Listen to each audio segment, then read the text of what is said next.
I'll share with you guys one incident. You know, a few years back in Chicago, there was a lady whose son was very sick. Very young man, her son was sick. And his situation was such that he was on life support and they were going to take him off the life support. And she said to me, I want you to be there when my son passes away. So I said to the lady, I'll come. I remember I came to the hospital, she was standing next to the son's bed. He was maybe in his mid-teens. And her husband was sitting next to me, he was on a wheelchair. And she told the doctor, go ahead, take him off the life support, and they moved the machinery from him. And he was lying there, and Allahu Akbar, seeing a mother holding her child's hand as her child was dying was something too hard to see with your eyes. It was just too hard. But I was sitting there watching because she asked me for support. But it was so difficult for me to sit there that I started looking down and tears started flowing from my eyes. And this lady was holding her son's hand and just biting her lip and just saying to her son, she kept saying in a soft tone, everything will be okay, everything will be okay. And she knows that his pulse is cutting down. She can feel it. She's holding his hand. And then she says to the doctor, when the final moments come, let me know. The doctor said to her, these are the final moments now. So Allahu Akbar, this lady, she leaned forward and she kissed her child and she stopped right there. And she just stayed in that moment, that position there. She was just kissing her child until the child passed away. After the child passed away, I stood up to greet her. I said, Auntie, you know, I apologize for not being able to give you the support at this tough moment because I was breaking down in tears myself. She said to me, son, I didn't invite you to give me support.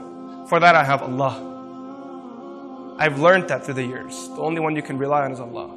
However, the reason why I called you here is because I wanted you to be witness that I loved my son. See, a few weeks ago, my son and I had an argument. And he fell ill while we were in the state of that argument. I didn't get a chance to tell him how much I loved him. And then she said to me, Wallahi al-Azim, I swear by Allah, the day he was born, it was these hands that first brought him into the world. And I was the first one to hold him and I was the first one to kiss him.